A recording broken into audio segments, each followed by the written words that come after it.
Dear students, welcome back. I am very happy कि कल ही उड़ीसा एसएसबी ने पीजीटी टेस्ट लिया है। उसके पॉलिटिकल साइंस के पेपर को आज मैं एनालाइज कर पा रहा हूं, लेकिन इसमें योगदान जिनका है मैं उनको याद करना चाहता हूं। कई स्टूडेंट ने, मुझे सबसे खुशी होती है जब उड़ीसा की कोई एग्जाम होती है तो मुझे सबसे जल्दी और सबसे ज़्यादा जो है क्वेश्चन पेपर स्टूडेंट से मिलते हैं और उन्होंने ऑफिशियल आंसर भी भेजा है। कई स्टूडेंट ने भेजा है, लेकिन जो सबसे पहले जिन्होंने भेजा है वो है लाल मोहन नायक, जो कि हमेशा भेजते रहते हैं। थैंक यू लाल मोहन। मुझे स्वागत मिश्रा ने भी भेजा है, नरेंद्र पाधन ने भेजा है, हैप्पी रियांस ने भेजा और कई और लोगों ने भेजा। थैंक यू मेरे उड़ीसा के डियर स्टूडेंट। तो चलिए एनालाइज करते हैं Orissa SSB for PGT 2024 political science, जो यूजफुल होगा सभी एग्जाम के लिए। Very good paper two have lot of knowledge with lot of additional information. Let us begin. यहाँ पे मेरा बताना कर्तव्य और आपका जानना अधिकार। यदि आप दिसंबर साइकिल के लिए तैयारी करने की सोच रहे हैं या तैयारी कर रहे हैं और आपको पता नहीं है, तो आपको जानना चाहिए कि ऑलरेडी जो है एक बैच ऑनलाइन टेस्ट सीरीज की काउंसलिंग की चल रही है सक्सेसफुली, जिसको आप ज्वाइन कर सकते हैं। क्यों अभी भी ज्वाइन कर सकते हैं? क्योंकि जितने टेस्ट पेपर इस ग्रुप में लिए गए हैं सभी मौजूद हैं, both offline and online. In fact आपको अब जब ऑनलाइन टेस्ट आप देंगे तो आप पूरी तरह से कंपेयर कर पाएंगे कि सैकड़ों स्टूडेंट के बीच में आपका रैंक कितना है। इसके अलावा उसमें ढेर सारे रिसोर्सेज हैं और टेस्ट पेपर हैं, और खुद मैं गाइड करने की कोशिश करता हूँ वीक में 2-3 बार। तो यदि आप इस वंडरफुल जर्नी में शामिल होना चाहते हैं, और यहाँ पे मैं आपको एक बात और बताऊं कि यदि आप लोग ये सोच रहे होंगे कि अभी पता नहीं यूजीसी नेट कब होगा, तो आपके लिए एक इन्फॉर्मेशन है कि मोस्ट प्रोबेबली यूजीसी नेट जनवरी के महीने में होगा। दिसंबर साइकिल बहुत ज़्यादा डिले नहीं होगी, बहुत कम टाइम है। इसलिए यदि आप इसको ज्वाइन करना चाहते हैं एट नॉमिनल कॉस्ट, तो मेल करें अपनी नेम, टेलीग्राम आईडी और मोबाइल नंबर polsciencehelp@polsciencehelp.in पे। आगे आपको गाइड की जाएगी। ये इंपॉर्टेंट इन्फॉर्मेशन भी मैं आपको देना चाहता हूं कि यूजीसी नेट गाइड जो है, जिसको आप लोगों ने काफ़ी पॉपुलर बनाया है, उसकी न्यू एडिशन पे मैं वर्क कर रहा हूं। 2024 एडिशन, उसको मैंने काफ़ी बदलने की कोशिश की है। खास करके जो पिछले 8 पेपर हैं उसको मैंने एक अलग टेबल में एनालाइज किया है। That is most wonderful effort. यदि आप थीम वाइज देखेंगे कि पिछले 8 पेपर में क्या पूछा गया है, तो आपको एक पूरे आईने की तरह साफ हो जाएगा। उस पर मैं वर्क कर रहा हूँ। इसके अलावा उसमें जितनी इंफॉर्मेशन है उसको अपडेट करने की भी कोशिश कर रहे हैं।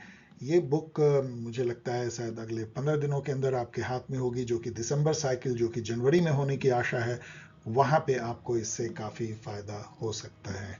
तो ओके, वेट फॉर दैट।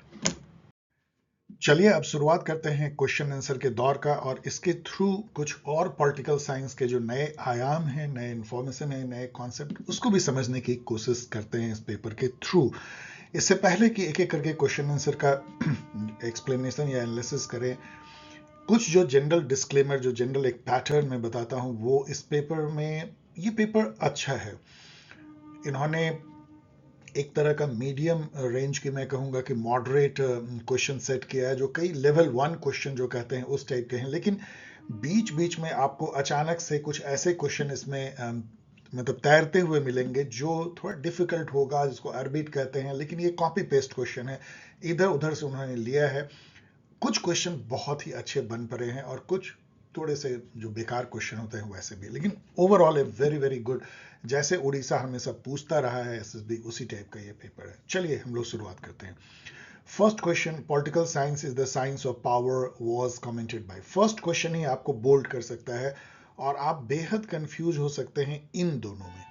मुझे नहीं लगता कि हैरोल्ड लास्की और पावर साइंस ऑफ पावर समझते हैं पॉलिटिकल साइंस को। कार्ल पॉपर एक कंजर्वेटिव थिंकर है, मोरल के डायरेक्शन में ज़्यादा जानते हैं, और हैरोल्ड लास्की थोड़ा left oriented.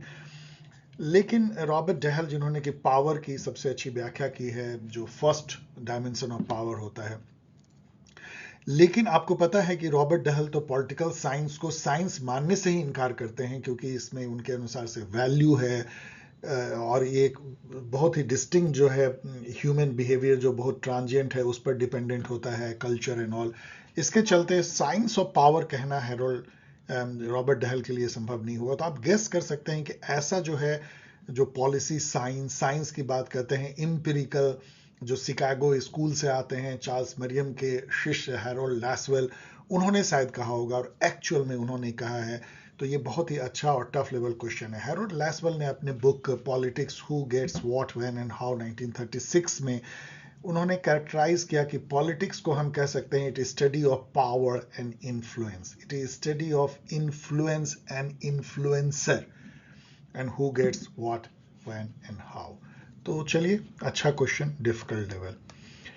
Second question, who among the following describe democracy as tyranny of majority. अब आपको एक लड्डू क्वेश्चन आता है, बेहद आसान। एलेक्स डी टॉकवेल जिन्होंने बुक लिखा था डेमोक्रेसी इन अमेरिका, कभी आप इस बुक को भूलिए मत। मतलब एक क्लासिक कंपैरेटिव पॉलिटिक्स में, पॉलिटिकल साइंस में, जहां इन्होंने कंपेयर किया अमेरिकन डेमोक्रेसी को फ्रेंच डेमोक्रेसी से और मेजोरिटेरियन डेमोक्रेसी को खतरा बताया टायरनी ऑफ मेजॉरिटी के नाम से। यही बात जो है जेएस मिल ने भी कहा था ऑन लिबर्टी में, इस बात को भी याद रखिए। Third question, who said behavioural approach is A protest movement in political science. तो इस तरह की बात करने वाले कि ये एक प्रोटेस्ट मूवमेंट है, ये आप बेहद कंफ्यूज कर सकते हैं इन दोनों में, ईस्टन और रॉबर्ट डहल में।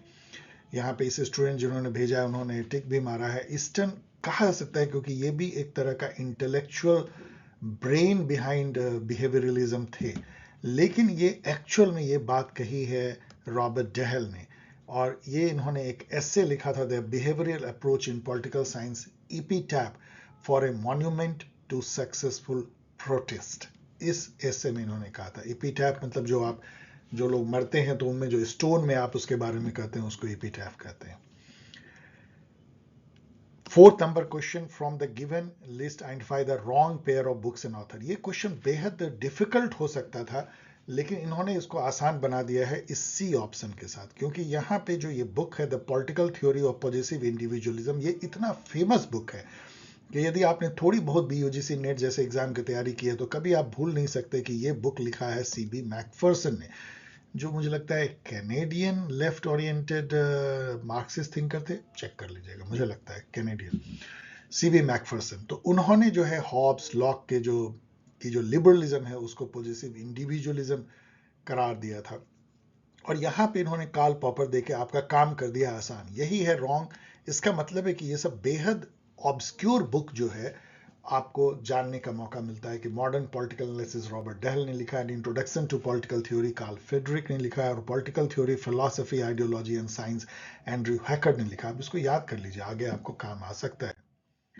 विथ रिगार्ड टू एक्सपोनेंट, मैं 5 नंबर क्वेश्चन पढ़ रहा हूं। With regard to exponent on positive liberalism find out the odd name in the list. यहाँ पे जो सेटर हैं मेरे अनुसार से वो खुद कंफ्यूज हैं पॉजिटिव लिबरलिज्म और पॉजिटिव लिबर्टी में, दोनों में है फर्क।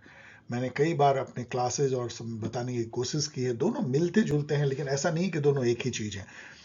पॉजिटिव लिबर्टी जो है वो इसे बर्ली ने लिबर्टी को 2 खाने में बांटा, एक को उन्होंने कहा निगेटिव लिबर्टी और एक को कहा पॉजिटिव लिबर्टी। तो वो है निगेटिव और पॉजिटिव। निगेटिव लिबर्टी मतलब कि जस्ट एब्सेंस ऑफ कंस्ट्रेन, यदि किसी को किसी काम से एक्सटर्नली रोका जाए कि तुम्हें ये नहीं करने देंगे तो निगेटिव लिबर्टी। यदि आप एब्सेंस ऑफ कंस्ट्रेन है, हिंड्रेंस है, तो आप निगेटिवली फ्री हो, मतलब आपको कोई कुछ हेल्प नहीं कर रहा है, केवल रोक नहीं रहा है। पॉजिटिव लिबर्टी में कुछ करके आपके लिबर्टी को बढ़ाना पड़ता है, जो आप नहीं कर पा रहे हो। यदि आपकी कैपेबिलिटी को कुछ करके किसी ने, चाहे किसी व्यक्ति ने, किसी समाज ने, स्टेट ने, यदि आपके कैपेबिलिटी को बढ़ा दिया, जैसे किसी हैंडीकैप पर्सन के लिए यदि व्हील चेयर प्रोवाइड कर दी तो उसकी लिबर्टी बढ़ जाती है। गरीब लोगों को यदि मान लीजिए रोजगार मिल जाए, यदि उन्हें कोई ऐसी सुविधा मिल जाए जिससे कि वो कुछ जीवन यापन कर सकें, लाइवलीहुड, तो वो उनकी लिबर्टी को बढ़ाता है। ये पॉजिटिव सेंस में लिबर्टी है। जो पॉजिटिव लिबरलिज्म है वो लिबरलिज्म की एक धारा है जिसमें कि स्टेट जो है लोगों के पॉजिटिव लिबर्टी को बढ़ाने के लिए उन्हें अलाउंस दिया जाता है। वैसे लिबर्टी में स्टेट को एक मिनिमलिस्ट स्टेट माना जाता है जो कि निगेटिव लिबर्टी ही आपको दे सकती है, लेकिन पॉजिटिव लिबरलिज्म में स्टेट जो है पॉजिटिव लिबर्टी भी देने के तरफ काम करता हुआ नजर आता है। लेकिन अल्टीमेटली पॉजिटिव लिबरलिज्म की एक धारा है और आप इसको पॉजिटिव लिबर्टी सीधा नहीं कह सकते। अब इतनी जानने के बाद यदि आप देखें कि पॉजिटिव लिबर्टी के जो एक्सपोनेंट हैं वो हेगल है, लेकिन यदि आप कहेंगे तो पॉजिटिव लिबरलिज्म के भी कहे जा सकते हैं, क्योंकि ये स्टेट को अलाउ करते हैं कि वो लोगों को जो अधिकार देते हैं या जो लोगों को वो सुविधा देते हैं वो उनकी पॉजिटिव लिबर्टी को बढ़ाती है। इस सीरीज में पॉजिटिव लिबर्टी को सपोर्ट करने वाले में हेगेल आ सकते हैं, मार्क्स आ सकते हैं, रूसो और टीएच ग्रीन आते हैं। जबकि पॉजिटिव लिबरलिज्म के समर्थक जो हैं वो टीएच ग्रीन से शुरू होती है, जेएस मिल को भी माना जा सकता है पॉजिटिव लिबरलिज्म के समर्थक, और बाद में जॉन रॉल को। ये सब पॉजिटिव लिबरलिज्म के समर्थक हैं। Identify the post behaviouralist in the list. अब ये बहुत ही इंटरेस्टिंग है, क्योंकि डेविड ईस्टन जो है बिहेवियरलिज्म के भी एक इंटेलेक्चुअल ब्रेन कह सकते हैं और पोस्ट बिहेवियरलिस्ट भी हैं। ये दोनों ही खेमे में ये मौजूद हैं, बहुत ही विलक्षण। और इन्होंने जो है 7 credo of relevance of post behaviourism दिया है, जो बताता है कि पोस्ट बिहेवियरलिज्म किन चीज़ों से। इस पर पूरी क्लास ली जा सकती है, मैं यहाँ एक्सप्लेन नहीं कर रहा हूँ, इसको बिना पढ़े आगे मत बढ़िएगा। Which law is free from moral and religious consideration? तो देखिए, जो लॉ नेचुरल लॉ है वो डेफिनेटली मोरल एंड रिलीजन से गाइडेड हो जाती है। जॉन लॉक को याद कीजिए, क्योंकि नेचुरल लॉ गॉड से निकलती है, डिवाइन लॉ इटर्नल लॉ तो गॉड की है ही, तो moral religion rule of law तो चलिए ठीक है बहुत तरीके से आ सकते हैं। लेकिन जो पॉजिटिव लॉ है, पॉजिटिव लॉ क्या होता है? वो लॉ जो मनुष्य बनाते हैं, जो एक कॉन्स्टिट्यूशन के बेसिस बनती है, जो किंग बनाते हैं, रूलर बनाते हैं, वो लॉ जो है किसी मॉरलिटी या रिलीजन पर आधारित नहीं होती है। वो हमारे जो सोशल कन्वेंशन है, जो सोशल कस्टम है और जो कॉन्स्टिट्यूशन कहता है उसके बेसिस पे पॉजिटिव लॉ बनती है, मोरल रिलीजन कंसिडरेशन से ऊपर। So it will B positive law. Who called state the supreme. अब यहाँ पे मैं रूल ऑफ लॉ यहाँ पे लिखी हुई है, लेकिन I will go with this. चलिए मैं क्वेश्चन मार्क कर रहा हूँ, इसका ऑफिशियल आंसर चेक कर लीजिएगा। Who called state the supreme legitimate authority entrusted with the exercise of violent force over a group of people? ये तो बहुत इन्होंने घुमा के कहा है। वेबर ने ये कहा था कि स्टेट को उन्होंने डिफाइन किया था कि स्टेट एक ऐसी इंटिटी है जिसका एक पर्टिकुलर क्षेत्र पे, भूभाग पे और पॉपुलेशन पे monopoly of legitimate use of violence है। मतलब कहने का क्या है कि एक ही संस्था होती है मनुष्य के द्वारा बनाई हुई, जिसको कि हिंसा करने का एक लेजिटिमेट अधिकार होता है। आप कभी सोच सकते हो किसी को आप गोली मार दोगे, लाठी बरसा दोगे, रोड पे घसीट दोगे, आंसू गैस के गोले छोड़ोगे और आपको कोई कुछ नहीं कहेगा? केवल स्टेट ही ऐसा कर सकता है। कोई व्यक्ति, समाज, कोई संस्था को ये पावर नहीं है, legitimate use of violence. Weber. Who was the exponent of scientific socialism? ये सवाल बहुत आसान है, क्योंकि मार्क्स और फ्रेडरिक एंगल ने अपने को साइंटिफिक सोशलिस्ट कहा था और उनके पहले आने वालों को उन्होंने यूटोपिक सोशलिस्ट कहा था। तो चलिए मार्क्स यहाँ पे हैं, तो बेहद आसान क्वेश्चन ये हर जगह आता है। Who is known to have founded feminism? ये क्वेश्चन अच्छा क्वेश्चन नहीं है, क्योंकि ऐसा नहीं है कि मैरी वोल्स्टनक्राफ्ट जिन्होंने आंसर दिया है ऑफिशियल आंसर की ये फाउंडर है फेमिनिज्म का, ऐसा कुछ नहीं है। ये उन्होंने पूछता कि हु क्वाइन फेमिनिज्म, तो चार्ल्स फूरियर ने फ्रेम किया था, अगेन यूटोपिक सोशलिस्ट, तो ये क्वेश्चन बन सकता था। लेकिन मैरी वोल्स्टनक्राफ्ट को फाउंडर ऑफ फेमिनिज्म कहना, I don't know, I don't agree. लेकिन यहाँ पे 3 जो और थिंकर हैं उनके बारे में जानिए, सभी ग्रेट फेमिनिस्ट हैं। एलिजाबेथ कैंडी स्टैंटन जो है वो जो सफरेज मूवमेंट हुआ था अमेरिका में उसकी जनक है। राइट्स मूवमेंट भी कली जो वुमेन के लिए। ये जो सुसान वेंडल की जो बुक है द रिजेक्टेड बॉडी, ये बहुत फेमस है, तो इसको याद कर लीजिए, कहीं हो सकता है पूछा जाए। इन्होंने डिसेबिलिटी पे लिखा था, feminist philosophical reflection on disability. और कैथरीन रॉटनबर्ग की हाल की बुक है the rise of neo liberal feminism. Which theory accept state as a natural institution? मतलब स्टेट जो है कोई आर्टिफिशियल सोशल कॉन्ट्रैक्ट से बना हुआ नहीं है, बल्कि ये एक नेचुरल इंटिटी है, जस्ट लाइक जैसे कि ऑर्गेनिज्म कोई होती है, तो इसको ऑर्गेनिक थ्योरी ऑफ स्टेट भी कहते हैं। इस टाइप की बात कहने वाले एरिस्टोटल थे एंशिएंट काल में, और फिर बाद में हेगेल आए, तो इसलिए इनको आप ऑर्गेनिक थ्योरी ऑफ स्टेट भी कह सकते हो, हिस्टोरिकल थ्योरी भी कह सकते हो, नेचुरल इंस्टीट्यूशन भी इसको माना जा सकता है। याद कीजिए एरिस्टोटल ने क्या कहा था कि state is prior to individual and family and society, मतलब कि चूंकि ये एक नेचुरल इंस्टीट्यूशन है, उसके in essence it is prior to all this entity, मतलब उसके होने से ही इंडिविजुअल, फैमिली और सोसाइटी का कोई मायने है। जिग जैग ऑफ पॉलिटिक्स जो है कुछ साल पहले होता तो ये बहुत नॉवेल क्वेश्चन होता, डिफिकल्ट, लेकिन अब तो इतने एग्जाम में आ चुका है। इसको लिखने वाले, इस आर्टिकल लिखने वाले हैं रॉबर्ट नॉजिक, जो एक libertarian, very famous libertarian thinker हैं। तो इसको आप लोग जानते होंगे शायद इस क्वेश्चन को। अब मैच, तो मैच करना तो ऑलवेज बहुत आसान होता है, एक दो से ही काम हो जाता है। मैकियावेली को मोरल इंडिफरेंस के लिए आप जाने जाते हैं, पॉलिटिक्स को उन्होंने मोरलिटी इथिक्स से अलग किया। ए का टू, तो ए का टू में तो चलिए 50-50 हो गया। हॉब्स जो है पावर पॉलिटिक्स के लिए जाने जाते हैं, तो इंस्टिंक्ट ऑफ सेल्फ प्रिजर्वेशन भी, कि मैन अपने को सेल्फ प्रिजर्व करना चाहता है, फियर, यही इसी के बेसिस उन्होंने अपनी साइंस ऑफ पॉलिटिक्स बनाया। तो बी का 3 और बी के 3 से यहाँ हो जाता है। बाकी को मैच जरूर करके ही आप आगे बढ़िएगा। लाइक लॉक, चलिए लॉक जो है natural right to life, liberty, property, and Rousseau revolt against reason भी बहुत ही फेमस फ्रेज उनके साथ जुड़ा हुआ है। इसका मायने क्या है, इस पर जरा सोचिएगा। Who made no distinction between state and society. अब ये क्वेश्चन आपको थोड़ा सा ये कर सकता है क्या हेगल है, लेकिन आपको पता है सिविल सोसाइटी स्टेट में उन्होंने बहुत डिफरेंस किया था, तो आप ये नहीं कह सकते हैं। तो एक ही बच जाता है स्टेट और सोसाइटी को एक मानने वाले, प्लेटो। अब प्लेटो देखिए कैसे वो, मतलब ही यूनिफाइड इंडिविजुअल, उन्होंने कहा कि इंडिविजुअल के जो सोल है उसके 3 पार्ट होते हैं, विजडम, स्पिरिट और एपेटाइट, और उसी 3 पार्ट को कोरस्पॉन्ड करता है सोसाइटी का 3 जो क्लास है, फिलोसफर, किंग, ऑक्सिलरी या सोल्जर और प्रोड्यूसर क्लास। और वही उन्होंने आइडियल स्टेट की परिकल्पना की, जस्टिस भी उसी से निकलता है। तो उन्होंने यूनिफाई किया इंडिविजुअल, सोसाइटी और स्टेट को।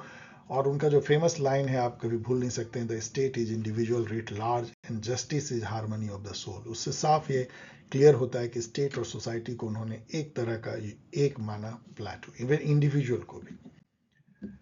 15 नंबर क्वेश्चन देखिए, who among the following conceive society as a cooperative venture for mutual advantage, more or less self sufficient and necessarily governed by rules. इस लाइन को ना 5 बार पढ़ के रट लीजिए, क्योंकि इतने जगह पूछा जाता है। जॉन रॉल की एक वेरी फेमस लाइन है in his book theory of justice 1971। The doctrine of proportional equality, ये भी उतना ही फेमस है, मैंने कितनी जगह इसको बताया। प्रोपोर्शनल इक्वलिटी का मतलब होता है equals are treated equally but unequals are treated unequally. इसको आप इक्विटी भी कह सकते हैं, proportional equality. Aristotle, we all know, उनका जस्टिस ही बेस्ड था proportional equality. The concept of forced freedom, मतलब one can be forced to be free, तो आप जानते हैं ये किसने कहा है, Rousseau, in the context of his general will. Who authored wage labour capital. अब ये सब क्वेश्चन तो बहुत आसान है, किसने कौन बुक लिखी है, वी ऑल नो कि ये वैसे भी ये बहुत नोन बुक है कार्ल मार्क्स की, तो very easy question. Power theory is well explained by whom in his political philosophy. देखिए पावर थ्योरी मैकियावेली से जुड़ा हुआ है और रियलिस्ट थिंकर हॉब्स से जुड़ा हुआ है, तो यहाँ हॉब्स, मैकियावेली नहीं है तो हॉब्स। पावर थ्योरी मतलब रियलिज्म की तरफ आप जाइए, एब्सोल्यूट पावर, सॉवरन, लवाइथन। यहाँ पे जो है आप यदि फादर ऑफ पॉजिटिविज्म की तरफ यदि जाएं तो आपको ये जो है पॉजिटिविस्ट स्कूल, अगस्ट कॉम्टे, इससे क्रैक हो जाता है। ये father of socialism, sorry sociology, father of sociology भी और फादर ऑफ पॉजिटिविज्म भी कहलाते हैं अगस्ट कॉम्टे। तो बी का 3 और इससे जो है देखिए यहाँ पे 2, 50-50 आप खेल लेते हैं। उसके बाद नॉर्मेटिव जो है पॉलिटिकल थ्योरी आप प्लेटो से जोड़ सकते हैं, तो सी का 1 और यहाँ चूंकि सी का 2 है तो ये खत्म हो गया। ये आपको बाकी को मैच करके आगे बढ़िए। 21 नंबर क्वेश्चन देखिए, Marx believed that capitalism was fundamentally an exploitative system and it will be ultimately replaced by communism. अभी तो सुपर इजी है। मार्क्स क्या बोलेंगे, बीच में एक डिक्टेटरशिप ऑफ प्रोलेटेरिएट आएगी, सोशलिज्म आएगी इंटरमीडिएट, लेकिन ultimately there will be communism, which will be private property less, stateless, classless society of bliss. 22 देखिए, ये भी कह रहे हैं कि करेक्ट पेयर, इसका मतलब कि 3 गलत है, और ये आपको एक चैलेंज थ्रो करता है क्योंकि आप बहुत कंफ्यूज हो सकते हैं कि L D White, Peter Self, Dwight Waldo, इन सब के बुक को जानिए कौन इन्होंने नहीं लिखा है। लेकिन ये बुक जो है, जैसे मुझे पता है कि फेरल हेडी ने लिखा है, कई स्टूडेंट को पता होगा जो फेरल हेडी के सबसे फेमस बुक के बारे में जानते हैं, थ्योरीज ऑफ पब्लिक एडमिनिस्ट्रेशन। यदि ऐसा है तो बाकी ये सब गलत है, तो फिर ये सही क्या है वो भी आप खोज सकते हैं कि किन्हें किसने लिखा होगा। मैंने ये एक्सरसाइज नहीं किया, बट आप नेट पे जाके देख लीजिए। Who rejected the principle of administration as myth and proverb? ये सब बहुत ही फेमस क्वेश्चन है, हर्बर्ट साइमन ने ऐसा कहा था। क्यों कहा था चलिए मैं अभी एक्सप्लेन नहीं कर रहा हूं, लेकिन आपको पता है उसी से शुरू होता है पब्लिक एडमिनिस्ट्रेशन में era of challenge. Herbert Simon खुद जो हैं वो चार्ल्स मरियम के एक तरह से शिष्य के जैसा कह सकते हैं, जो कि शिकागो स्कूल के फाउंडर थे और लॉजिकल पॉजिटिविज्म को अपनाते हैं। So who proposed a new concept of administration based on methodology of logical positivism? तो logical positivism को आप जोड़ सकते हैं हर्बर्ट साइमन से, आप इसको याद कर सकते हैं। क्या है लॉजिकल पॉजिटिविज्म? वही चीज केवल सत्य है, सच है, ट्रुथ है, जो हम सेंस एक्सपीरियंस से जिसको टेस्ट कर सकते हैं साइंटिफिकली, इंपेरिकली, या जो लॉजिकली कंसिस्टेंट प्रपोजिशंस हैं। ये ही दो ट्रू हैं। पहला, तो आप कोई टेबल को छू के देखिए, हाँ वो हार्ड है तो हार्ड है, मतलब ये हो गया पॉजिटिविज्म। जो दिखता है, जो हम सेंस एक्सपीरियंस से एक्सपीरियंस करके हम टेस्ट खुद ही कर सकते हैं, वेरीफाई कर सकते हैं, वो सच है। या 2 + 2 = 4, ये तो ऐसा थोड़ी है कि हम उसको इंपेरिकली टेस्ट कर सकते हैं, बस लॉजिकली कंसिस्टेंट है। ट्रायंगल 3 साइड होते हैं, ये सब लॉजिकल स्टेटमेंट है जो कि करेक्ट है। तो या तो लॉजिकली करेक्ट हो या इंपेरिकली करेक्ट हो, that is called logical positivism. Which one is a classical organization theory? कोई भी जो क्लासिकल ऑर्गेनाइजेशन थ्योरी होती है, जो शुरू में क्लासिकल एरा में टेलर, वेबर, गुलिक, उर्विक, फायोल, ये सब लेकर के आए, वो उसको जो है हम क्लासिकल ऑर्गेनाइजेशन थ्योरी कहते हैं, जो कि क्लोज्ड होती है, जो कि एक तरह से मैकेनिस्टिक होती है, और उसमें जो वर्कर होते हैं वो एकदम एक सुपर इकोनॉमिक मैन होते हैं, जिनको कि हम कॉग इन द व्हील, जैसे मशीन के जो पुर्जे की तरह हम उसे ट्यून कर सकते हैं। तो साइंटिफिक मैनेजमेंट थ्योरी जो है one of the classical organisation theory है। ब्यूरोक्रेसी भी ideal type of bureaucracy. Hierarchy, ये बहुत इंटरेस्टिंग मुझे क्वेश्चन लगा कि हिरार्की जो है उस टर्म में स्केलर का मीनिंग क्या है, क्योंकि हिरार्की को स्केलर चेन भी कहते हैं। मूनी ने कहा था स्केलर चेन। तो इसमें स्केलर क्या है? तो स्केलर जो है वो लैडर को दर्शाता है। लैडर में जैसे कि सीढ़ी में आप स्टेप होते हैं, आप ऊपर चढ़ते हैं नीचे, उसी तरह हायरार्की जो है स्टेप में होती है। आप देखेंगे किसी डिपार्टमेंट में हायरार्की, नेशन में हायरार्की, कास्ट में हायरार्की, तो ऊपर से लेकर नीचे तक लैडर के जैसे होती है। इसको पढ़ लीजिए। 27 देखिए, the British concept of civil service neutrality was laid down by. ये मुझे लगता है कि ये रॉन्ग है। इन्होंने इसका आंसर दिया है मास्टरमैन, जबकि मुझे लगता है इसका सही है नॉर्थकॉट ट्रैवलिंग कमेटी। मैंने चेक भी किया नेट पे, आप इसको चैलेंज कर सकते हैं। This is A correct answer. 28 देखिए, न्यूट्रलिटी मतलब सिविल सर्विसेज की न्यूट्रलिटी मतलब ये है कि वो जो गवर्नमेंट ऑफ द डे है उसके तरफ वो झुक नहीं जाएंगे, वो अपनी पॉलिटिकल आइडियोलॉजी से न्यूट्रल रहेंगे। चाहे वो कोई लेफ्ट शासन कर रहा हो, चाहे राइट शासन कर रहा हो, वो हमेशा न्यूट्रल बने रहेंगे। That is very important in democracy. The relation between specialist and generalist were dealt by Fulton committee. इसमें कोई कंफ्यूजन नहीं है कि ये दोनों ब्रिटेन में ये कमेटी बनी थी, और अभी भी ये लड़ाई चल रही है specialist versus generalist. Fulton committee ने भी इस पे अपना ध्यान दिया था कि दोनों में एक बैलेंस होना चाहिए, स्पेशलिस्ट को भी इक्वल जो है तवज्जो मिलनी चाहिए। 29 number, an effective training design should be. अब ये पता नहीं ये क्वेश्चन अचानक से उन्होंने ट्रेनिंग डिजाइन क्यों पूछ दिया, और कौन कहेगा कि ये लर्नर फोकस नहीं होना चाहिए, सिस्टम, कंपनी या एनवायरमेंटल फोकस होना चाहिए। तो कॉमन सेंसिकल क्वेश्चन है, common sense. During which part of the public policy cycle does the government explore potential policy response. इन्होंने यहाँ टर्म कंफ्यूजिंग डाल दिया, पोटेंशियल पॉलिसी रिस्पॉन्स। कहने का मतलब है कि किस स्टेज में गवर्नमेंट जो है, जो समस्या है, प्रॉब्लम, उसके लिए जो पॉलिसी कौन सुटेबल हो सकता है इसको एक्सप्लोर करते हैं। यही तो पॉलिसी फॉर्मुलेशन है, सर्च कर रहे हैं राइट पॉलिसी की। जो potential policy response are nothing but the policy choices और द अल्टरनेटिव, तो उसी को चुनना जो है वो पॉलिसी है। सो पॉलिसी फॉर्मुलेशन स्टेज उसको कहते हैं। Who among the following consider delegation as a myth in organization theory? ये क्वेश्चन आपको बहुत कंफ्यूज कर सकता है, लेकिन आप फॉलेट का याद रखें, मैरी पार्कर फॉलेट का, जिन्होंने ये कहा था कि authority should always be with the job not with the person. And यदि किसी जॉब में ऑथोरिटी निहित है तो उसको कैसे डेलीगेट करोगे? जो उस जॉब को कर रहा है ऑथोरिटी उसमें वेस्टेड है, that can not be delegated. इसलिए आप अच्छा है कि इसको याद कर लो कि Mary Parker Follett consider delegation is a myth in organisational theory. Which one of the following was not supported by Taylor in his scientific management theory? ये आपको कंफ्यूज कर सकता है, लेकिन इसका आंसर इतना आसान दे दिया इन्होंने कि देखो, इकोनॉमिक मैन तो उन्होंने कहा ही था, वर्कर को standardisation of tools practices work ये तो किया ही था।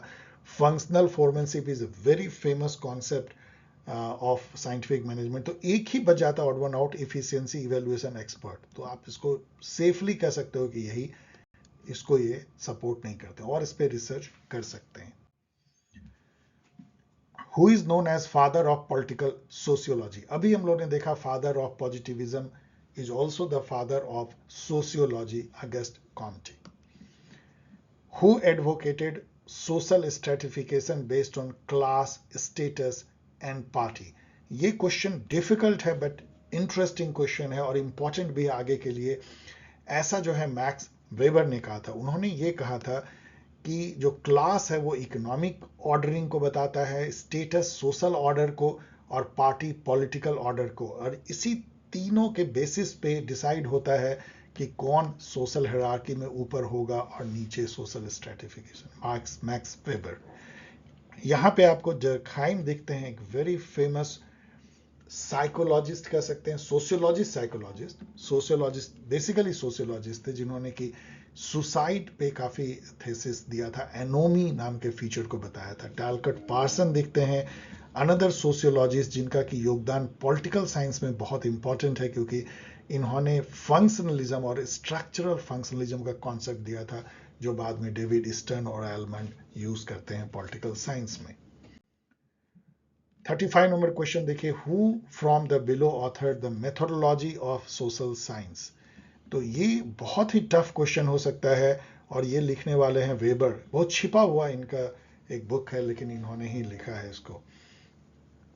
Identify the major contributor of Wilfred Pareto. चूंकि इसमें एक ही है और यहाँ पे सर्कुलेशन ऑफ एलीट आपको दिख जाती है, he was thinker of elitism और इन्होंने बहुत सारे कॉन्सेप्ट दिए थे, डेरिवेटिव एंड रेसिड्यू का, लाइन एंड फॉक्स का, लेकिन जो सबसे इंपॉर्टेंट इनका जो इलीट्स के बारे में था वो था कि इलीट्स चेंज होते रहते हैं, सर्कुलेट होते रहते हैं।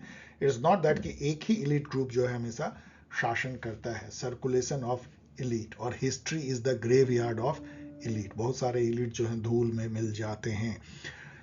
तो सर्कुलेशन ऑफ इलीट्स जो है वो विल्फ्रेड पैरेटो की बहुत ही फेमस कॉन्सेप्चुअल पैराडाइम है या कॉन्सेप्ट है, तो आप इसको जानते हैं। अब यहाँ पे चूंकि एक बहुत इंपॉर्टेंट है कॉन्स्पिक्यूअस कंजम्पशन, इसको मैं एक्सप्लेन नहीं कर रहा हूँ, लेकिन ये किसने दिया है वो एटलीस्ट जान लीजिए। Was coined by American sociologist Thorstein Veblen. तो ये वैसे भी बहुत ही फेमस है, तो इनके और भी क्रिएशन को जानिए, और ये भी कि इन्होंने कॉन्स्पिक्यूअस कंजम्पशन, चलो मैं बता ही देता हूँ, ऐसा कंजम्पशन जो आंखों को दिखे।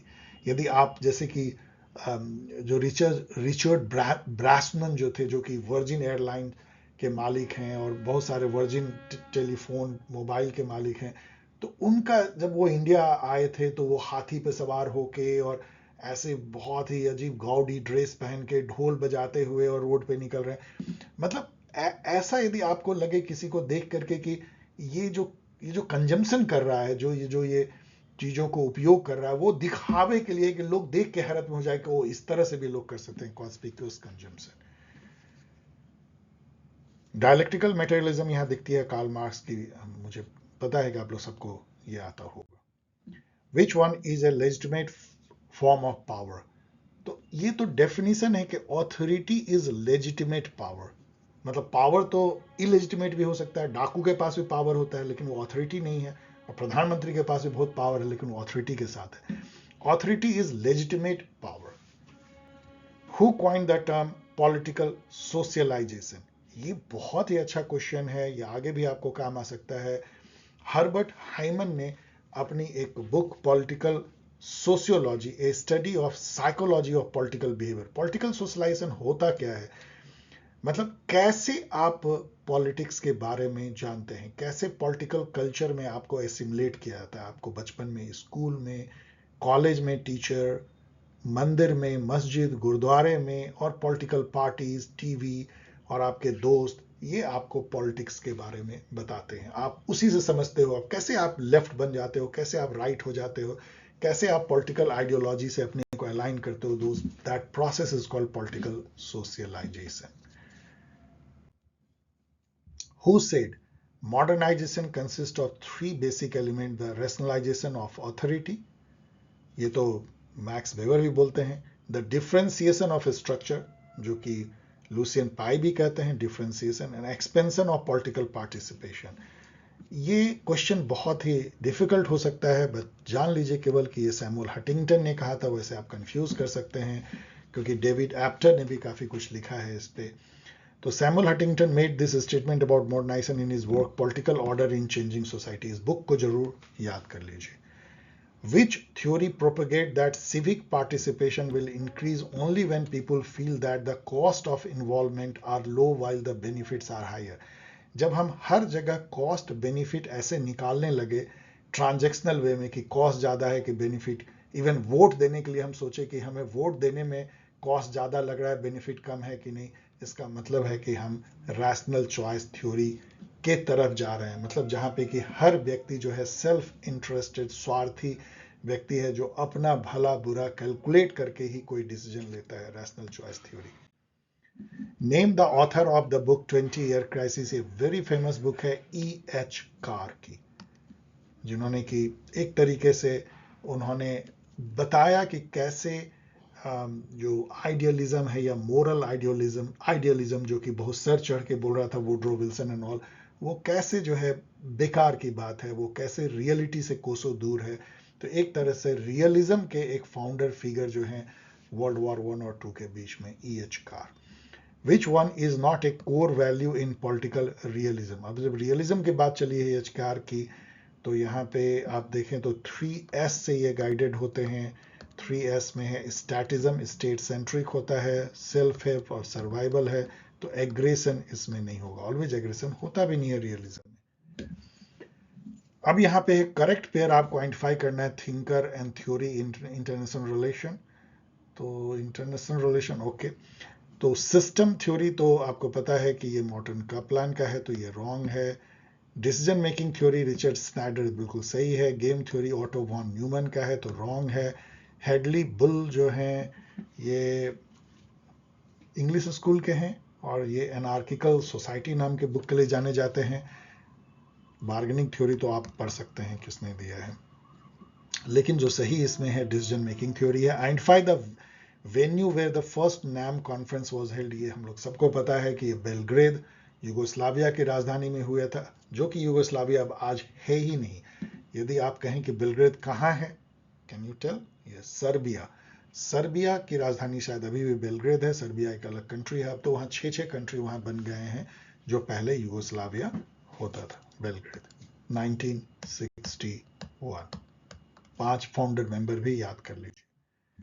During whose government India's low-caste policy was adopted? We all know Narasimha Rao 1991 में low-caste, और बाद में 2014 में मोदी जी ने इसे कन्वर्ट किया एक्ट ईस्ट पॉलिसी में। The first multilateral UN conference और डिसआर्मामेंट, मतलब आर्म को खत्म करने के लिए जो पहली यूएन कॉन्फ्रेंस मल्टीलैटरल हुई, ये तो बहुत डिफिकल्ट है लेकिन क्यों ना इसको याद कर लीजिए, ये जेनेवा स्विट्जरलैंड में 1978 में हुआ। Who is the father of neorealism? बेहद आसान question, Kenneth Walsh, 1979 theory of international politics. Identify intangible power. Intangible power इसमें से क्या होगा? टेरिटरी टेंजिबल है, naval power, industrial strength, population, territory, geography, केवल डिप्लोमेसी जो है इंटेंजिबल, इंटेंजिबल का मतलब उसको आप छू नहीं सकते, बस महसूस कर सकते हैं, डिप्लोमेसी।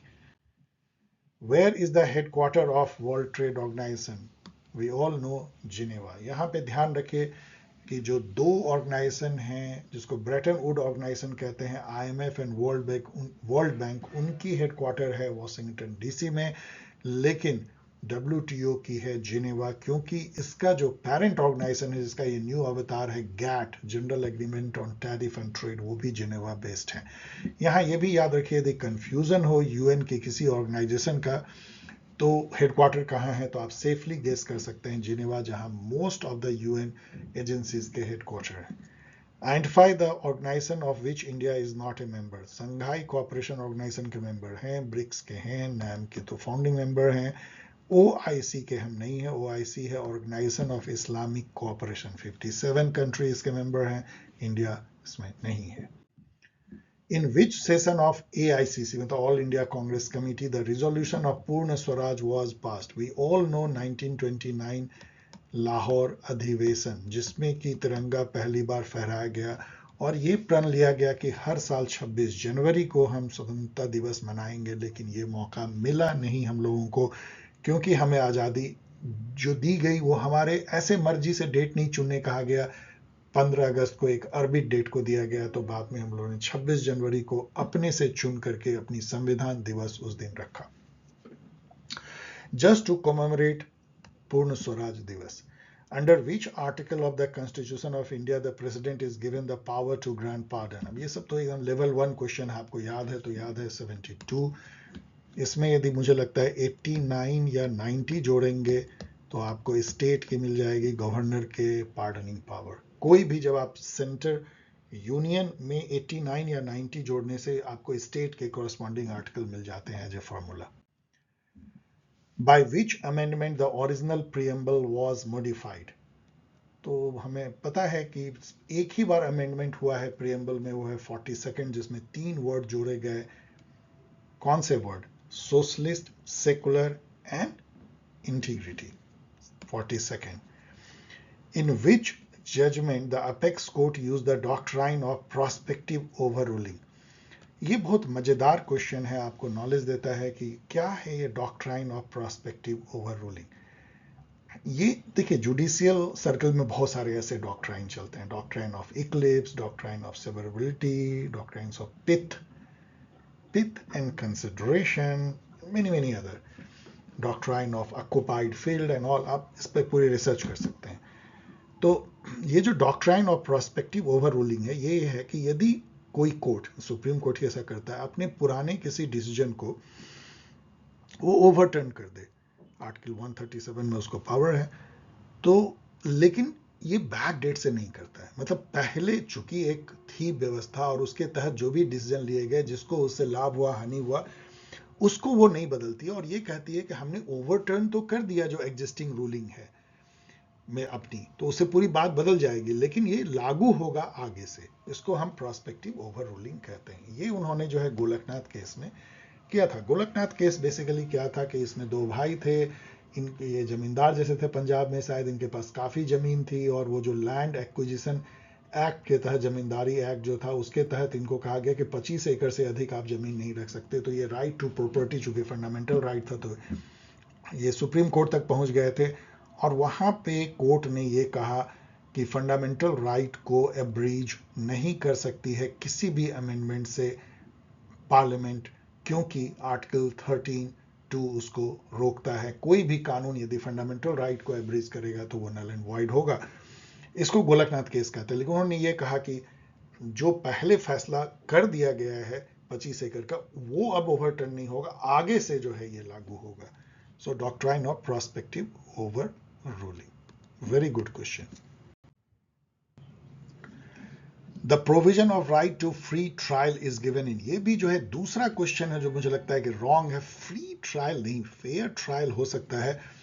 कोई ऐसा राइट टू फ्री ट्रायल हमारे पास में नहीं है कि बिना किसी पैसे के। ऑफ कोर्स हमें जो है, यदि हमारे पास में नहीं है वकील, तो हमें जो है गवर्नमेंट जो है वकील देगी। तो उस केस में यदि कहा जाए तो आर्टिकल 22 यदि इन्होंने दिया है, आर्टिकल 22 चेक कर लीजिए, लेकिन मैं बिल्कुल इसमें कंफ्यूज हूँ, क्योंकि आर्टिकल 21 में जो है जो right to life and personal liberty है, उसमें right to fair and speedy trial भी है, which implicitly include right to legal aid और फेयर जुडिशियल प्रोसेस। उसके तहत हमें जो है अधिकार है कि हमें वकील हायर करना, यदि हमारे पास पैसे नहीं है तो सरकार जो है हमें वकील देती है लड़ने के लिए, जिससे कि अपनी जान की हम रक्षा कर सकें। इसलिए आप देखेंगे कि बहुत जो गरीब जो लोग होते हैं, उनको यदि मौत की सज़ा सुनाई जाती है तो उनके लिए जो फ्री में वकील जो है वो लड़ते हैं गवर्नमेंट के द्वारा provided.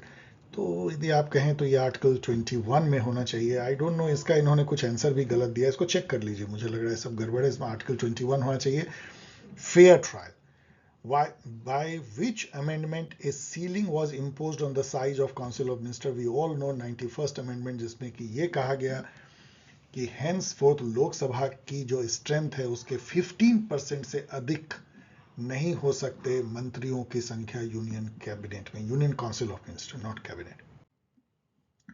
Who said the Constitution of India is a social document? ये सब हम लोग याद रखते हैं कि ये ग्रैनविल ऑस्टिन ने कहा था कि Indian constitution corner stone of the nation है, इंडियन कॉन्स्टिट्यूशन एक सोशल डॉक्यूमेंट है, इंडियन कॉन्स्टिट्यूशन एक सीमलेस वेब है, and like that, Granville Austin.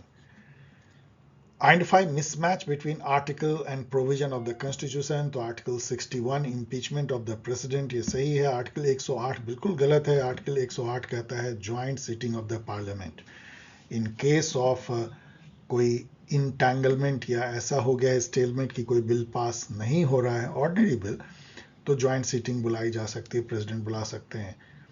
Article 123 जो है ये ऑर्डिनेंस मेकिंग पावर है प्रेसिडेंट का, तो ये सही है। और आर्टिकल 248 जो है रेसिडुअरी पावर है, मतलब कि जो तीनों लिस्ट में कहीं नहीं है 7th शेड्यूल में, वो लाई करेगी यूनियन पार्लियामेंट के साथ। यहाँ पे चूंकि disqualification of member of parliament है, इसलिए मैंने यहाँ आपको बताया है कि 102 आर्टिकल जो है वो disqualification of member of parliament on many ground. Article 102(1) जो है on the basis of office of the profit और दिवालिया होने पे, अनसाउंड माइंड होने, इन सब पे है। और आर्टिकल 102(2) जो है वो एंटी डिफेक्शन के बेसिस पे डिस्क्वालिफिकेशन है। 59 the provision for inter state council जो है आर्टिकल 263 में है। तो इसमें जितने भी क्वेश्चन कॉन्स्टिट्यूशन से हैं बेहद आसान है, एक्सेप्ट एक जो doctrine of prospective overruling. Which one is a national party? We know कि अभी 6 नेशनल पार्टी बच गए हैं, कांग्रेस, बीएसपी, बीजेपी, सीपीआईएम और एनपीपी, एएपी। तो एएपी इसमें से है। आर्टिकल 45 जो डीपीएसपी का है वो अमेंड किया गया था 86 अमेंडमेंट से। ये बहुत मजेदार है, क्योंकि पहले जो आर्टिकल 45 में था एक लंबा सा लिखा था, the state shall endeavour to provide within a period of 10 years from the commencement of this constitution for free and compulsory education for all children until they complete the age of 14 year। इसको completely बदल दिया गया 86 amendment से और कर दिया गया the state shall endeavour to provide early childhood care and education for all children until they complete the age of 6 years। और ये चीज की 14 साल से कम, इसको आर्टिकल 21A में फंडामेंटल राइट बना देगा। चूंकि ये फंडामेंटल राइट बन गया तो इसको इन्होंने चेंज कर दिया।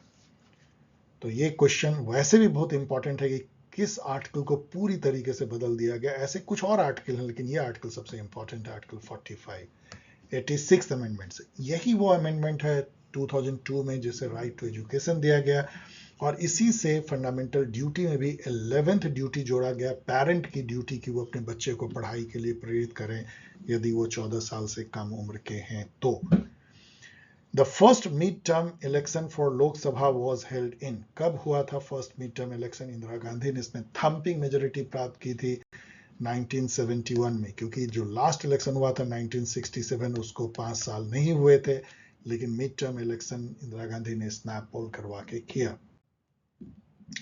Which approach to comparative politics focused on relationship among parts rather than the parts themselves? ये थोड़ा कंफ्यूजिंग सुनने में लग सकता है, लेकिन चूंकि सिस्टम के पार्ट्स के बारे में बात हो रही है तो वो स्ट्रक्चर के बारे में ही बात होगी। स्ट्रक्चर ही तो सिस्टम, पॉलिटिकल सिस्टम के पार्ट्स हैं, तो स्ट्रक्चरल अप्रोच या स्ट्रक्चरल फंक्शनल अप्रोच, ना कि इंस्टीट्यूशनल, न्यू इंस्टीट्यूशनल और बिहेवियरल अप्रोच। क्योंकि स्ट्रक्चरल अप्रोच या स्ट्रक्चरल फंक्शनल अप्रोच ही सिस्टम से कंफॉर्म करता है। Institutional approach to study of comparative politics, ये दोनों क्वेश्चन बहुत वेग हैं, क्योंकि यहाँ पे आप काफ़ी कंफ्यूज कर सकते हैं कि इंस्टीट्यूशनल अप्रोच किसने दिया होगा। सभी का कुछ कुछ योगदान है, लेकिन जो सबसे ज़्यादा इनमें जो पेयर दिखता है वो डूवर्जर, मॉरिस डूवर्जर और जियोवेनी सार्टोरी का दिखता है। दोनों पॉलिटिकल पार्टी और जो डिफरेंट पॉलिटिकल इंस्टीट्यूशंस हैं उस पर काफ़ी रिसर्च करते हैं, बुक लिखते हैं। डूवर्जर की जो बुक है पॉलिटिकल पार्टीज 1951, कभी भूलिए नहीं, और सार्टोरी की parties and party system 1976। Duverger law को भी कभी ना भूलें। Who is known as father of US constitution, इसको एक और एक बारगी हमेशा के लिए रट लीजिए, और वो हैं James Madison. James Madison played a central role in drafting the US Constitution in 1787 at the Constitutional Convention in Philadelphia। इस जगह को भी याद कर लीजिए। यहाँ पे आपको 3 स्टेटमेंट है यूएस के पॉलिटी के बारे में, उसमें से कौन सा करेक्ट है। The members of US house of representative, वहाँ पे जो लोकसभा है या जिसको लोअर हाउस कहिए उसका नाम है House of Representative, are elected every 5 years। No, ये 2 साल के लिए चुने जाते हैं, केवल 2 साल, ध्यान रखिएगा। इंडिया में 5 साल है, इसलिए वहां पे फिर इलेक्शन होगा। अभी इलेक्शन हुआ है हाउस ऑफ रिप्रेजेंटेटिव का, और फिर जो है 2026 में फिर इलेक्शन होगा। Filibustering is a technique of long speech in the legislature, खास करके वो सीनेट में जो अपर हाउस है वहां, to delay passing of bill in USA, बिल्कुल सही है। स्पॉइल सिस्टम, जिसमें कि जो रूलिंग पार्टी है, अभी ट्रंप जीते हैं तो वो अभी अपने सारे लॉयलिस्ट को जब बांट देते हैं अच्छे अच्छे पोस्ट, अभी भी ये हो रही है। तो spoil system was introduced during the presidency of Andrew Jackson, तो ये सही है। इसको जैक्सोनियन सिस्टम या स्पॉइल सिस्टम कहते हैं। बाद में वैसे इस पे मेरिट सिस्टम लाया गया पेंडलिंगटन सिविल सर्विसेज एक्ट 1883 से, लेकिन अभी भी दिखता है कि वहां स्पॉइल सिस्टम चल रहा है। Who authored parliamentary government in England, ये बुक बहुत ही फेमस बुक है हेरोल्ड लास्की की, parliamentary government in England. The system of Privi council was introduced during the rain of, ये सब अकवर्ड क्वेश्चन है, अरबिक है। Why one should know Privi council, वो भी इंग्लैंड में। अब उसका कोई रोल भी नहीं है। प्रीवी काउंसिल एक समय में सलाहकार समिति होती थी, मतलब बहुत ही वेल कनेक्टेड लोगों का जो राजा को सलाह देती थी। अब वो एकदम डिसरे में है, उसका कोई मीनिंग भी नहीं है। हेनरी 5, ठीक है। स्विस फेडरल काउंसिल, जो कि एक प्लूरल एग्जीक्यूटिव है, मतलब ये एक यूनिक है पूरे दुनिया में कि 7 लोग मिल करके रोटेशन से प्रेसिडेंट बनते हैं और शासन करते हैं। स्विस फेडरल काउंसिल 7 मेंबर इसमें है। Read the statement and identify the correct ones. The NPC is the highest policy making body in China, National People's Congress, ये बिल्कुल सही है।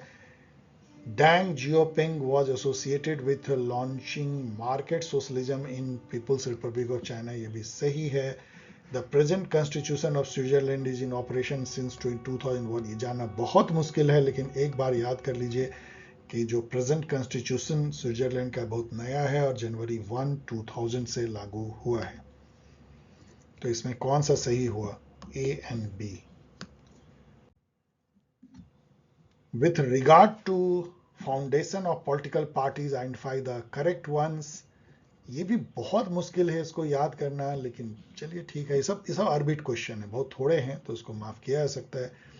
रिपब्लिकन पार्टी ऑफ यूएसए, जिसको ग्रैंड ओल्ड पार्टी भी कहते हैं, जीओपी 1854 में इसकी स्थापना होती है।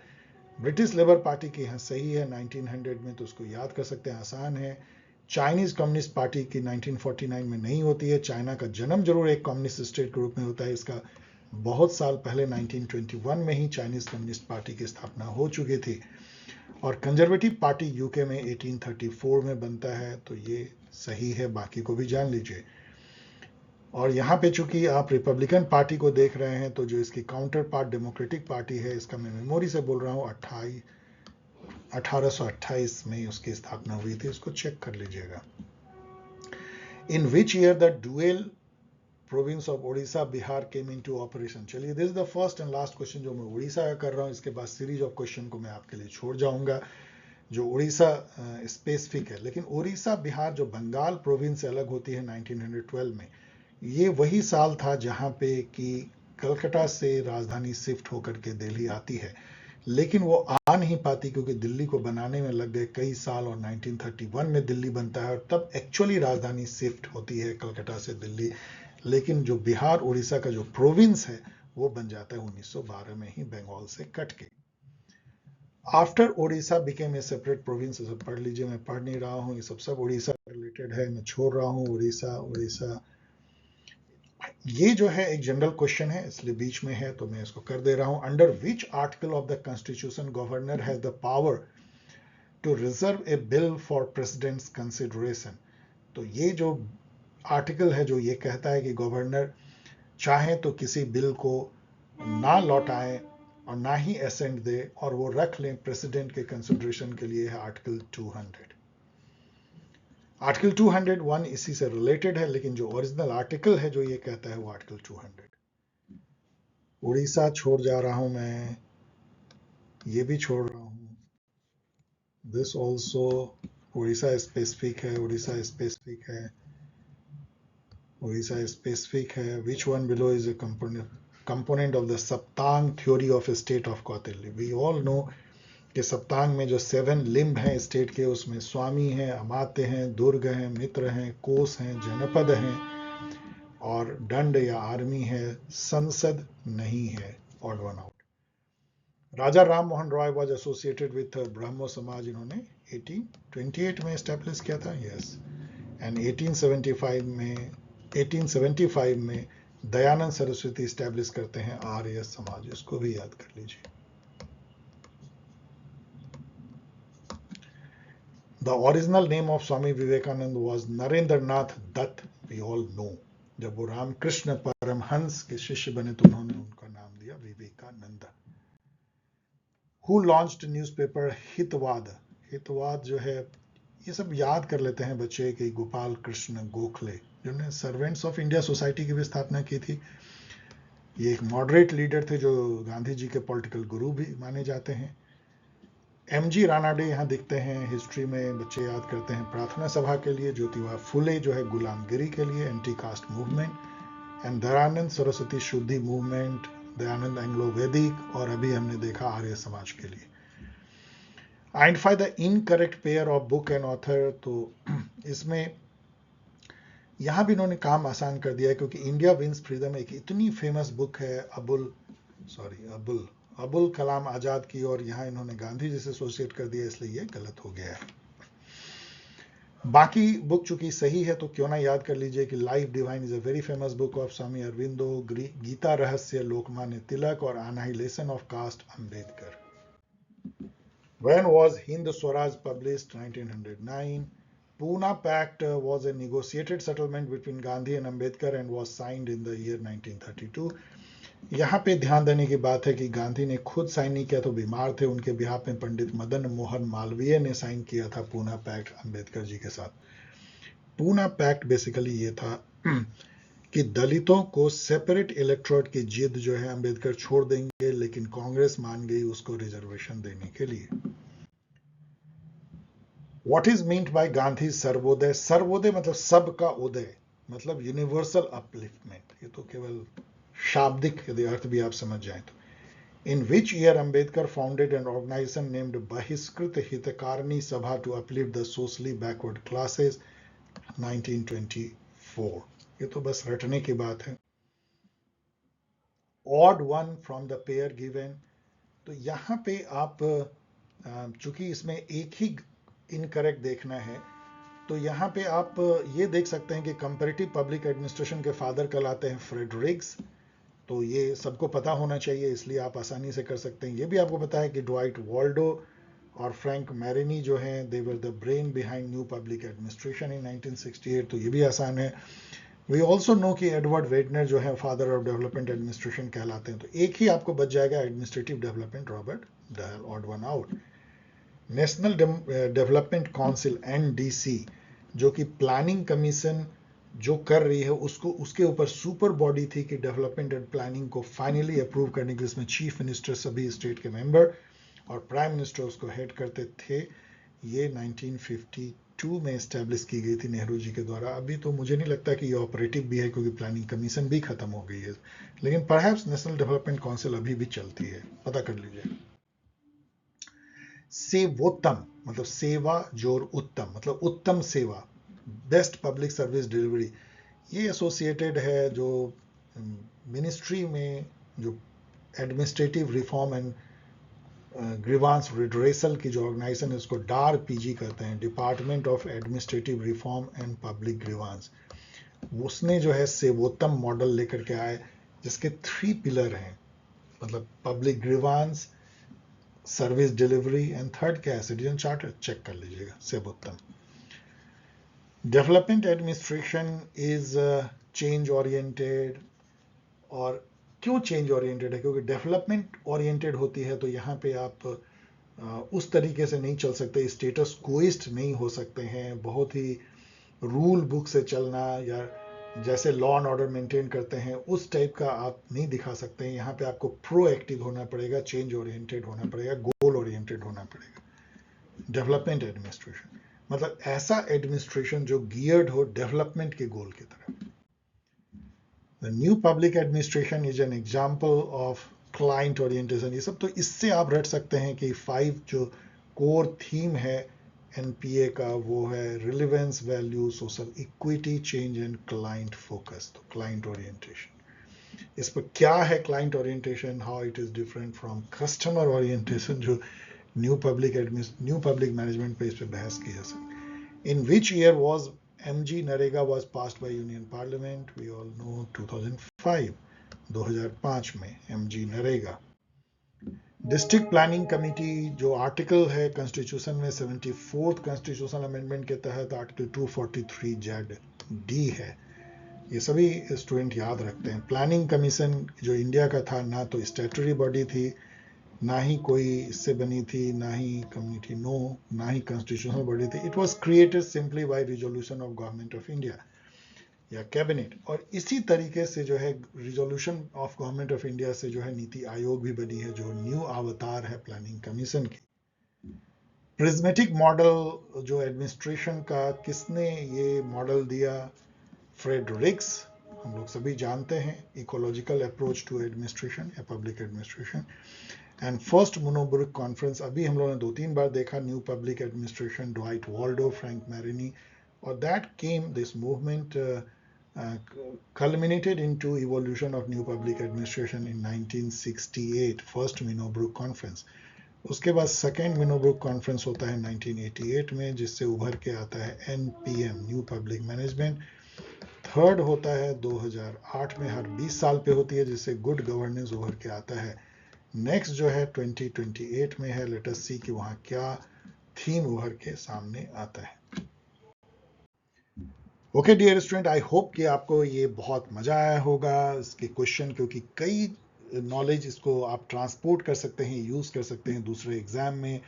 जो क्वेश्चन वेग हैं उसको आप छोड़िए, लेकिन उससे भी आप सबक ले सकते हैं कि वेग क्वेश्चन को कैसे टैकल करें। और सबसे इसमें मजेदार है कि इसमें एक सीरीज ऑफ क्वेश्चन में आपको एब्सर्ड स्टेटमेंट मिल जाता है, जिससे आप एलिमिनेट कर पाते हैं, इसमें गेस भी काफी कर पाते हैं। तो आपको बहुत सारी टेक्निक भी ये पेपर सिखाता है, जो कि बहुत इंपॉर्टेंट है। यहाँ पे डियर स्टूडेंट याद रखिए कि आप ब्रूट नॉलेज से केवल अच्छा कर सकते हैं। यदि एग्जाम को आपको क्रैक करना है, इस तरह के ऑब्जेक्टिव बेस्ड एग्जाम को, किसी भी एंट्रेंस टेस्ट या किसी जॉब ओरिएंटेड, तो आपको आर्ट और स्किल डेवलप करना पड़ेगा, एलिमिनेशन टेक्निक एंड गेसिंग, 50-50 एंड ऑल काइंड ऑफ, जिससे कि आप बिना ठीक से जाने हुए भी जब क्वेश्चन सॉल्व करने लगेंगे तभी आप पेपर को क्रैक करते हैं, याद रखिए। एंड यदि आप ये सब स्किल डेवलप करना चाहते हैं तो बेस्ट वे क्या है कि आप मैचिंग जो है मॉक पेपर को अधिक से अधिक सॉल्व करें, एक ग्रुप में जाने कि और लोग कैसे कर रहे हैं, और इस टेक्निक को डेवलप करें। यदि आप ये करना चाहते हैं तो आप ज्वाइन कर सकते हैं पॉल साइंस हेल्प का online test series and counselling, जो कि अभी चल रहा है नेट JRF दिसंबर के लिए, जो कि एक्सपेक्टेड है कि जनवरी में होगी। यस, मत सोचिए कि बहुत दूर है। यदि आप set assistant professor, SSB, PGT इन सब की भी तैयारी कर रहे हैं, जैसे ये पेपर है, तो आप रजिस्टर कर सकते हैं अपना mail with name, telegram ID, mobile number paulsciencehelp@paulsciencehelp.in। गौर से इसको जो है देखिए, स्पेलिंग गलत मत कीजिएगा। और आप इस तरीके से मुझसे जो है बातें कर सकते हैं, चैट कर सकते हैं, लिख सकते हैं, सवाल पूछ सकते हैं। मैं कोशिश करूंगा आपके बातों के जवाब देने का। मिलते हैं फिर एक पेपर के साथ, तब तक के लिए take care, be safe, bye.